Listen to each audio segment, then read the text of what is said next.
இன்று உங்களுக்கான கர்த்தருடைய வார்த்தை. எவர்கள் உனக்கு விரோதமாய் கூடுகிறார்களோ அவர்கள் உன் பட்சத்தில் வருவார்கள்.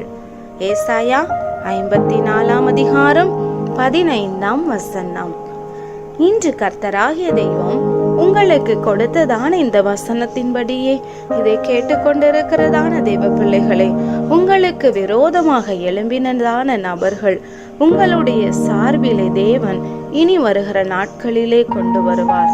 ஆம், யோசேப்புக்கு விரோதமாக அவன் வேலை செய்ததான வீட்டின் போத்திபாரின் மனைவி குற்றம் சாட்டி அவர்கள் எல்லாரும் இணைந்து இவனை சிறைச்சாலையில் அடைத்தார்கள்.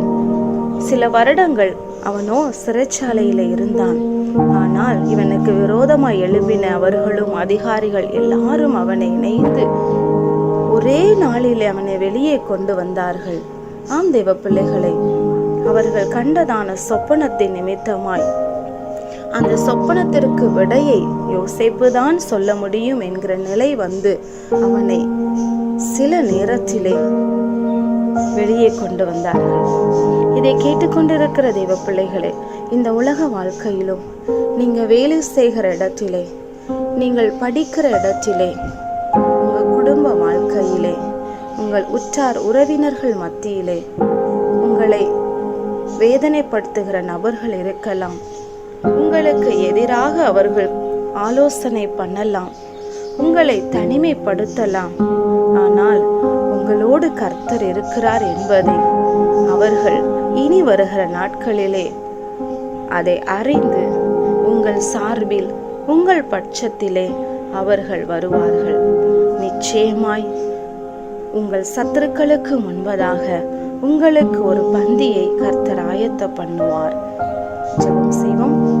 பரலோக பிதாவே, இந்த வீடியோவை கேட்டு ஜெபிக்கிற உங்களுடைய பிள்ளைகளுடைய வாழ்க்கையில் அப்பா, அவர்களுக்கு எதிராய் நிற்கிற நபர்கள், அவர்களுக்கு எதிராய் நிற்கிற செங்கடல் பிரச்சனைகள் எல்லாவற்றையும் நீங்க அகற்றி அவர்களுடைய சார்பில் நீங்க கொண்டு வர போகிறதற்காக ஸ்தோத்திரம். உம்முடைய சமூகத்தில் அர்ப்பணிக்கிறோம். இயேசுவின் நாமத்தில் ஜெபிக்கிறோம் நல்ல பிதாவே, ஆமேன். இன்றைக்கு ஜெபம் பண்ணுங்க, வேதம் வாசியுங்க, குடும்ப ஜெபம் பண்ணுங்க. கர்த்தர் உங்களை ஆசீர்வதிப்பார். இந்த வீடியோ உங்களுக்கு பிடிச்சிருந்தா லைக் பண்ணுங்க, மற்றவங்களுக்கும் ஷேர் பண்ணுங்க. தொடர்ந்து இந்த வீடியோ பார்க்க விரும்புறவங்க சப்ஸ்கிரைப் பண்ணுங்க.